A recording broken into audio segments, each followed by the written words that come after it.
Selamat sejahtera murid-murid. Apa khabar semua? Cikgu harap agar semua berada dalam keadaan sihat ya. Baiklah, tajuk pelajaran kita pada hari ini adalah pembentukan Malaysia. Ini masih berada dalam unit 1 sejarah tahun 6 iaitu lahirnya sebuah cinta. Mari kita lihat standard pembelajaran kita pada hari ini. Standard pembelajaran pada hari ini ada dua, iaitu 10.1.2 menjelaskan tokoh-tokoh yang terlibat dalam pembentukan Malaysia, manakala yang kedua ialah 10.1.4 menerangkan langkah-langkah ke arah pembentukan Malaysia. Objektif pembelajaran kita pada hari ini juga ada dua. Yang pertama, pada akhir pembelajaran ini, murid mestilah dapat menjelaskan tokoh-tokoh yang terlibat dalam pembentukan Malaysia dengan betul. Manakala yang kedua, murid mesti dapat menerangkan langkah-langkah ke arah pembentukan Malaysia menggunakan peta alir dengan betul. Oleh itu, cikgu harap murid-murid mestilah memberikan perhatian sepanjang proses pembelajaran kita pada hari ini. Murid-murid sudah bersedia? Mari kita mulakan pembelajaran kita pada hari ini. Adakah murid-murid semua tahu bahawa Hari Malaysia yang kita sambut pada 16 September pada setiap tahun merupakan tarikh untuk kita memperingati penubuhan negara Malaysia pada 16 September 1963. Ini merupakan tarikh penting yang murid-murid mesti ingat, iaitu tarikh penubuhan negara Malaysia. Terdapat beberapa perkara yang perlu kita tahu dalam topik ini. Yang pertama, siapakah pemimpin atau tokoh yang memberi sumbangan dalam pembentukan Malaysia? Yang kedua, apakah kronologi, iaitu rentetan peristiwa ke arah pembentukan Malaysia? Dan yang ketiga, apakah negara yang bergabung untuk membentuk Malaysia? Baiklah murid-murid, sekarang mari kita lihat siapakah pemimpin-pemimpin atau tokoh yang memberi sumbangan dalam pembentukan Malaysia. Murid-murid boleh baca teks selepas ini bersama cikgu. Pemimpin-pemimpin yang memberikan sumbangan dalam pembentukan Malaysia yang pertama ialah Tunku Abdul Rahman Putra Al-Haj. Beliau telah menyatakan gagasan pembentukan Malaysia. Beliau telah melawat Sarawak dan Borneo Utara iaitu Sabah pada hari ini untuk menerangkan matlamat pembentukan Malaysia. Beliau juga telah mengetuai Persekutuan Tanah Melayu dalam upacara menandatangani Perjanjian Malaysia di London. Untuk pengetahuan murid-murid juga, Tunku Abdul Rahman Putra Al-Haj ini merupakan Perdana Menteri Malaysia yang pertama. Pemimpin kedua pula ialah Tun Abdul Razak bin Datuk Husin. Tun Abdul Razak bin Datuk Husin merupakan Timbalan Perdana Menteri Persekutuan Tanah Melayu. Antara tugas beliau adalah untuk menerangkan tujuan pembentukan Malaysia. Beliau juga terlibat dalam membincangkan hak dan kepentingan penduduk di Sarawak dan Borneo Utara. Baiklah murid-murid, untuk tokoh kita yang ketiga ialah Lee Kuan Yew. Lee Kuan Yew merupakan pemimpin utama Singapura yang menyokong pembentukan Malaysia untuk menghalang ancaman komunis di Singapura. Manakala, tokoh kita yang keempat ialah Tun Muhammad Ghazali bin Shafie. Tun Muhammad Ghazali bin Shafie ialah pegawai kanan kerajaan yang menjadi anggota dalam Suruhanjaya Cobalt. Sebagai Ketua Setiausaha Tetap Kementerian Luar, beliau telah diberi tugas untuk merealisasikan pembentukan Malaysia.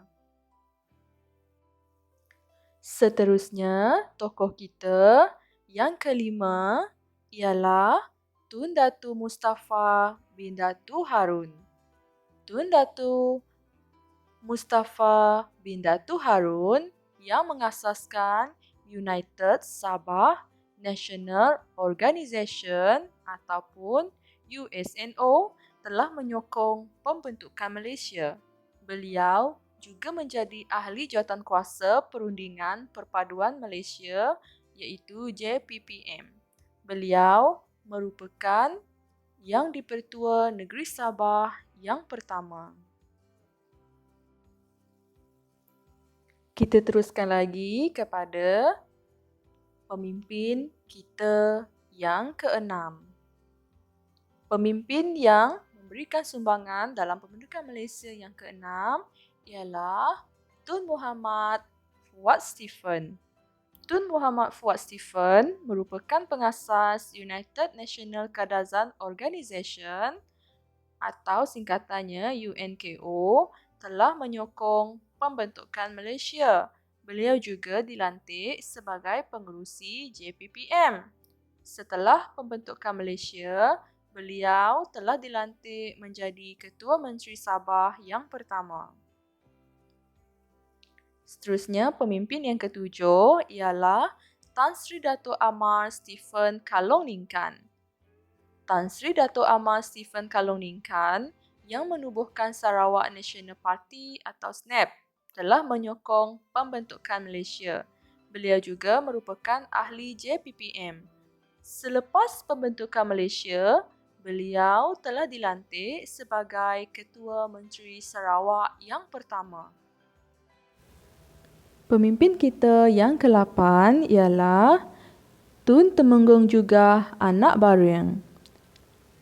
Tun Temenggung Jugah Anak Baring merupakan pemimpin Parti Pesaka Anak Sarawak atau Pesaka. Antara tanggungjawab beliau adalah bagi mendapatkan sokongan penduduk Bumiputera untuk menyokong Sarawak menyertai pembentukan Malaysia. Beliau telah dilantik menjadi Menteri Persekutuan dan Menteri Hal Ehwal Sarawak selepas pembentukan Malaysia. Manakala tokoh kita yang terakhir ialah Tan Sri Dato' Amar Ong Kee Hui. Tan Sri Dato' Amar Ong Kee Hui memainkan peranan penting dalam penubuhan Sarawak United People's Party ataupun SUPP.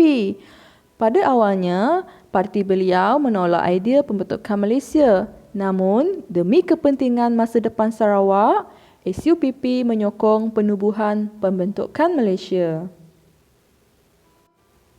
Jadi, itu tadi adalah beberapa orang pemimpin atau tokoh yang telah memainkan peranan penting dalam pembentukan Malaysia pada suatu masa dahulu. Cikgu harap selepas selesai pembelajaran ini nanti, murid-murid boleh mengulang kaji tajuk ini semula dengan mencari maklumat tentang tokoh-tokoh yang telah kita kenali sebentar tadi. Baiklah murid-murid semua, sekarang kita bergerak pula kepada kronologi ataupun rentetan peristiwa ataupun urutan peristiwa ke arah pembentukan Malaysia. Murid-murid mesti memberikan perhatian ya. Jika murid-murid semua hendak tahu, terdapat 6 kronologi penting ke arah pembentukan Malaysia. Jadi selepas ini, Murid-murid mesti menghafal dan melihat serta mendengar penerangan cikgu dengan sepenuh perhatian. Baiklah, rentetan peristiwa ataupun kronologi pembentukan Malaysia dapat kita lihat daripada infografik ini. Pada 27 Mei tahun 1961, Perdana Menteri pertama Malaysia iaitu Tunku Abdul Rahman mencadangkan penggabungan 5 buah jajahan iaitu Persekutuan Tanah Melayu, Singapura, Sabah, Sarawak dan Brunei untuk membentuk sebuah negara baru. Oleh itu, pada 19 Februari tahun 1962, Suruhanjaya Kobol telah ditubuhkan. Rombongan kajian ini telah diarahkan untuk menyiasat pandangan dan tindak balas penduduk Sabah dan Sarawak mengenai penggabungan untuk membentuk negara baru tersebut. Rombongan ini iaitu yang selama sebulan telah dimulakan pada 19 Februari 1962 di Kuching, Sarawak. Melalui penubuhan Suruhanjaya Kobol tersebut, pandangan daripada 4,000 rakyat telah dikumpul, termasuklah memorandum-memorandum daripada pelbagai pihak. Akhirnya, pada 21 Jun 1962, Suruhanjaya Kobol telah melaporkan bahawa lebih 80% daripada pandangan yang dikumpul telah bersetuju dengan idea itu untuk membentuk negara Malaysia dan satu laporan telah dihantar kepada kerajaan British. Rentetan daripada persetujuan tersebut, maka perjanjian penubuhan Malaysia telah ditandatangani pada 9 Julai 1963 di mana wakil-wakil kerajaan British, Persekutuan Malaya, Sabah, Sarawak dan Singapura telah menandatangani perjanjian bagi penubuhan Persekutuan Malaysia. Seterusnya, wawasan bagi penubuhan sebuah negara yang bersatu menjadi satu realiti dengan lahirnya sebuah negara yang dinamakan sebagai Malaysia. Pengisytiharan itu telah dibuat di Stadium Merdeka, Kuala Lumpur pada 16 September 1963. Ini merupakan Hari Malaysia yang kita sambut sampai ke hari ini, 16 September 1963. Baiklah murid-murid, berdasarkan penerangan cikgu sebentar tadi, maka kronologi pembentukan Malaysia dapat kita simpulkan kepada 5 fasa penting. Fasa yang pertama ialah pada 27 Mei 1961, iaitu cadangan penggabungan Tanah Melayu, Singapura, Sabah, Sarawak dan Brunei telah dibuat. Fasa yang kedua pula ialah pada 19 Februari 1962 di mana Suruhanjaya Kobol telah ditubuhkan untuk meninjau pendapat masyarakat di Sabah dan Sarawak tentang penubuhan negara baharu. Kemudian fasa yang ketiga iaitu pada 21 Jun 1962 yang mana laporan Suruhanjaya Kobol telah dibuat di mana masyarakat di Sabah dan Sarawak bersetuju untuk bergabung membentuk negara baru iaitu Malaysia. Rentetan daripada itu membawa kita kepada fasa yang keempat iaitu pada 9 Julai 1963 Perjanjian Penubuhan Persekutuan Malaysia telah ditandatangani. Dan seterusnya, tarikh yang sangat penting iaitu pada 16 September 1963 fasa yang kelima ialah tarikh pengisytiharan penubuhan Malaysia. Adakah murid-murid masih bersama cikgu?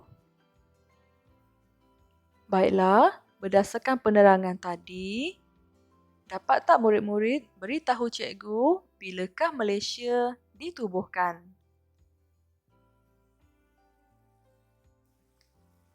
Betul jawapan kamu. Malaysia ditubuhkan pada 16 September 1963. Selepas murid-murid mengikuti cikgu daripada awal pembelajaran tadi, kita telah mengenali beberapa orang tokoh yang telah memberi sumbangan penting dalam pembentukan Malaysia. Seterusnya, kita juga telah melihat dan belajar tentang rentetan peristiwa atau kronologi dalam pembentukan Malaysia. Sekarang, kita akan lihat apakah negara yang telah bergabung untuk membentuk negara baru yang dikenali sebagai Malaysia itu tadi. Ya murid-murid, negara-negara ataupun jajahan yang bersetuju untuk bergabung membentuk negara Malaysia itu tadi ialah terdiri daripada Tanah Melayu ataupun dikenali sebagai Malaya pada satu masa dulu. Seterusnya ialah Singapura, Borneo Utara ataupun Sabah pada hari ini dan Sarawak. Jadi pada 16 September 1963, 4 buah jajahan ini telah bersetuju dan bergabung membentuk negara Malaysia. Namun demikian ya murid-murid, Singapura telah keluar daripada Persekutuan Malaysia pada 9 Ogos 1965. Oleh itu murid-murid, pada hari ini Malaysia hanya terdiri daripada Semenanjung Tanah Melayu, Sabah dan Sarawak sahaja. Dan ini merupakan peta Malaysia pada masa kini. Sekarang, mari kita lihat bendera negeri-negeri yang terdapat di Malaysia pada masa kini. Kalau kita lihat di dalam gambar ini, antara negeri-negeri yang masih ada pada hari ini iaitu Kedah, Pahang, Terengganu, Perlis, Selangor, Negeri Sembilan, Johor, Perak, Kelantan, Pulau Pinang, Melaka, Sabah, Sarawak dan Wilayah Persekutuan. Wilayah Persekutuan di Malaysia ada 3, iaitu Wilayah Persekutuan Kuala Lumpur, Wilayah Persekutuan Labuan dan Wilayah Persekutuan Putrajaya. Cikgu mengucapkan tahniah kepada semua murid-murid kerana telah mengikuti pembelajaran kita pada hari ini. Jadi, seperti biasa, di akhir pembelajaran kita perlu membuat beberapa tugasan. Tugasan yang pertama ialah cikgu nak murid-murid salin latihan dalam gambar ke dalam buku tulis dan nyatakan nama pemimpin atau tokoh berdasarkan keterangan dengan betul. Tugasan kedua pula, cikgu minta murid-murid untuk buat sebuah peta alir tentang kronologi pembentukan Malaysia dalam buku tulis sejarah. Murid-murid boleh merujuk video kronologi pembentukan Malaysia yang telah kita pelajari sebentar tadi. Baiklah murid-murid, pembelajaran kita pada hari ini telah tamat. Sehingga kita berjumpa lagi pada pembelajaran yang akan datang, cikgu harap murid-murid kekal sihat dan sentiasa ceria. Sekian, semoga maju jaya.